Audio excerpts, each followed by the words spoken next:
Trump ಒಪ್ಪಂದಕ್ಕೆ ಒಪ್ಪಿಗೆ ನೀಡದ ಇರಾನ್. ಇಸ್ರೇಲ್ ಸುಮ್ಮನಿದ್ರೆ ಮಾತ್ರ ಕದನ ವಿರಾಮ ಚಿಂತನೆ. ಇರಾನ್ನ ವಿದೇಶಾಂಗ ಸಚಿವ ಅಬ್ಬಾಸ್ ಹೇಳಿಕೆ.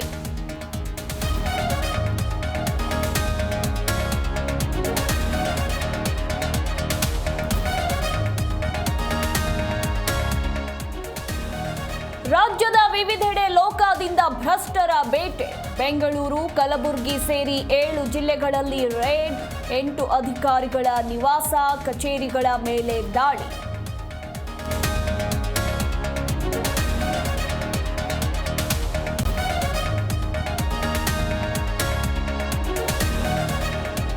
ಬೆಂಗಳೂರು ನಗರ ಜಿಲ್ಲಾಧಿಕಾರಿ ಕಚೇರಿಯಲ್ಲಿ ಎಲ್ಲಿಲ್ಲದ ಭ್ರಷ್ಟಾಚಾರ.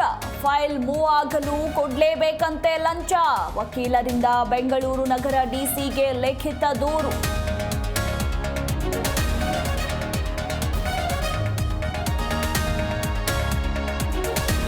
ಅರಣ್ಯ ಇಲಾಖೆಯಿಂದ ಅತಿದೊಡ್ಡ ಕಾರ್ಯಾಚರಣೆ. ಬೆಂಗಳೂರಲ್ಲಿ 120 ಎಕರೆ ಅರಣ್ಯ ಒತ್ತುವರಿ ಪ್ರದೇಶ ವಶಕ್ಕೆ. ಕಾರ್ಯಾಚರಣೆ ಬಗ್ಗೆ ಸಚಿವ ಖಂಡ್ರೆ ಮಾಹಿತಿ.